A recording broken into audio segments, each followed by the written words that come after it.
Budget 2026 को finance minister Nirmala Sitharaman ने 1 फरवरी को पार्लियामेंट में पेश किया। ये बजट आम आदमी से जुड़े हुए कई महत्वपूर्ण मुद्दों पर केंद्रित है। इसमें महंगाई, रोजमर्रा के इस्तेमाल की चीजों के दाम और मिडिल क्लास को मिलने वाली टैक्स राहत जैसे पहलू शामिल हैं। आइए सरल और स्पष्ट शब्दों में समझते हैं कि ये बजट आम लोगों की जेब पर किस तरह असर डालेगा। सबसे पहले बात आपकी कमाई की। इनकम टैक्स स्लैब में इस बार कोई बड़ा बदलाव नहीं है, लेकिन एक बड़ी खबर है। अप्रैल 2026 से नया इनकम टैक्स एक्ट 2025 लागू हो रहा है, जो टैक्स फाइलिंग को बहुत आसान बना देगा। साथ ही अगर आप विदेश घूमने के शौकीन हैं, तो टूर पैकेज पर लगने वाला TCS अब 5 से 20% से घटकर सिर्फ 2% रह गया है, यानी विदेश ट्रिप अब थोड़ी सस्ती होगी। अब बात खरीदारी की। सरकार ने कैंसर और दुर्लभ बीमारियों की 17 दवाइयों पर कस्टम ड्यूटी खत्म कर दी है, जिससे जीवन रक्षक दवाइयां सस्ती होंगी।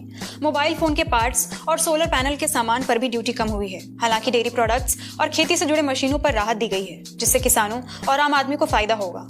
युवाओं और इंफ्रास्ट्रक्चर के लिए सरकार ने तिजोरी खोल दी है। रिकॉर्ड 12.2 लाख करोड़ रुपए सड़कों और रेलवे पर खर्च होंगे। अगले 5 सालों में 1 लाख पैरामेडिक्स और 1.5 लाख केयर गिवर्स को ट्रेनिंग दी जाएंगी, जिससे हेल्थ सेक्टर में बड़े पैमाने पर नौकरियां पैदा होंगी।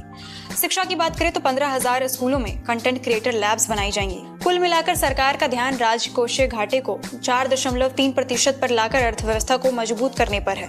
आसान शब्दों में कहें तो यह बजट सुविधा और सुधार पर आधारित है।